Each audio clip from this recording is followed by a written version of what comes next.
Our previous video, we discussed about how Srila Prabhupada wanted things managed in his society. We looked at the direction of management document, and Srila Prabhupada gave a list of his temples, right? And then there were 12 people who Srila Prabhupada initially handpicked himself.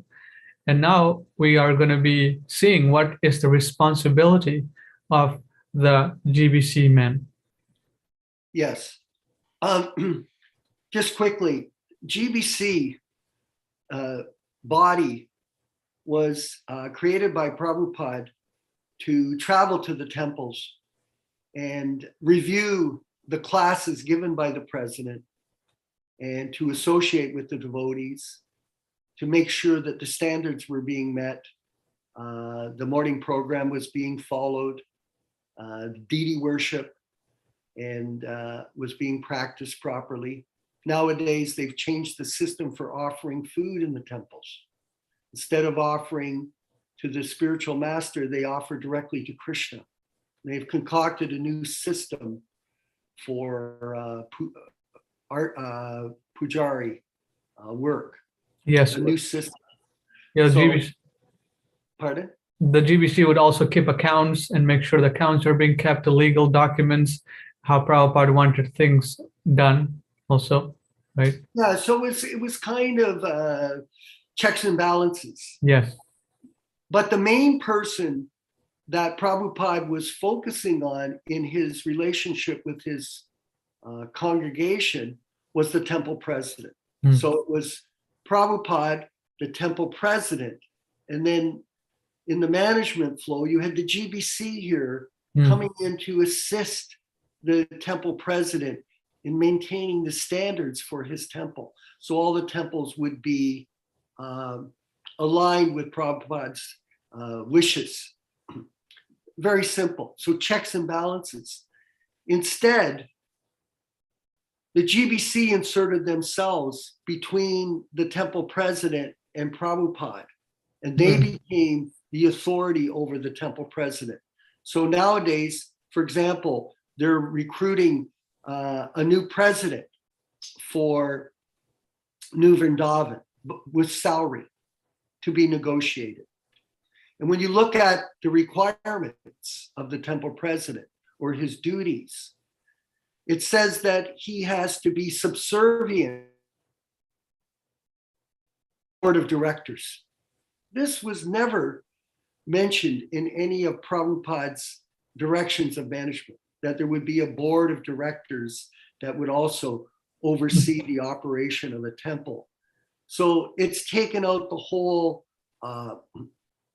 system of parampara, because Prabhupada wanted that if the temple presidents were acting on his behalf and following his instructions carefully, because we had committed to that oath at a time of initiation to follow the 4 regulated principles: no meat eating, no intoxication, no illicit sex, and no gambling. And we were chanting our rounds and following the principles. Then he wanted to empower us to properly represent him and expand the mission that way. And at the time, the temple presidents, at least in the 70s, for some time, we were doing really well. You know, eventually, you know, like some of us, like I had trouble, especially after dealing with Kirtananda and Gopal Krishna. They were so demoralizing and difficult to deal with. For example, Kirtananda sent his men and stole the Prabhupada Murti out of the temple in 1982, out of the Chandra temple, and stole Prabhupada's shoes to try to demoralize all the members of the temple. His whole business was to have all the temples shut down and everybody moved to New Vrindavan, where he could be the king of the castle. Like you see him sitting on the chair with the crown as a bogus Acharya guru, who was actually in secret a pedophile, gay pedophile. So a lot of deception went on in the GBC levels. And instead of the GBC inspiring the presidents. They demoted them. They discouraged them. Kicked them out. That's what happened. So it was a very tragic thing. Very, very tragic. So let's take a look at what Srila Prabhupada wanted for his society, how the GBC should function. Srila Prabhupada titles it The Particulars of the Governing Body Commission. You can see here from 1 to 9. The purpose of the Governing Body Commission, Prabhupada said, is to act as the instrument for the execution of the will of His Divine Grace. And further, 1, the GBC oversees all operations and management of ISKCON as it receives direction from Srila Prabhupada, and His Divine Grace has final approval in all matters. His Divine Grace will select the initial 12 members of the GBC. In the succeeding years, the GBC will be elected by a vote of all temple presidents, who will vote for 8 from a ballot of all temple presidents, which may also include any secretary who is in charge of a temple. Those 8 with the greatest number of votes will be members for the next term of GBC. Srila Prabhupada will choose to retain 4 commissioners. In the event of Srila Prabhupada's absence, the retiring members will decide which 4 will remain. 3, the commissioners will serve for a period of 3 years, and they may be re-elected at the end of this period. 4, the chairman is elected by the GBC for each meeting. He has no veto power, but in even of a vote tie, his vote will decide. The same will apply for votes cast by mail through regular meetings. Throughout the year, each of the commissioners will stay with His Divine Grace for 1 month at a time and keep the other commissioners informed of His Divine Grace's instructions. 6,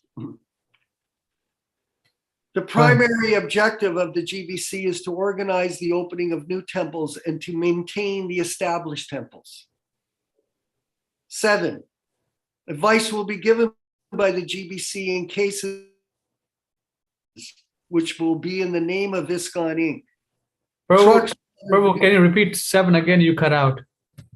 Advice will be given by the GBC in cases of real property purchases, which will be in the name of ISKCON Inc. Trucks or other vehicles will be purchased in the name of the local president. 8, removal of a temple president by the GBC requires support by the local temple members. 9, the GBC has no jurisdiction in the publication of manuscripts, which will be handled by a separate committee, profits to be returned to Srila Prabhupada. So I'll read this section regarding to the book Bhaktivedanta Book Trust as a final conclusion for today's session. So far, my books are concerned, I'm setting up a different body of management known as the Bhaktivedanta Book Trust. The trustees of this body are also members of the GBC, but their function is not dependent on the GBC. ISKCON Press was created for the exclusive publication of my books and literatures and should be continued in that way. During my absence, no one should live in my apartment. Signed, A.C. Bhaktivedanta Swami, July 28, 1970, at the World Headquarters in Los Angeles, California. Jai. So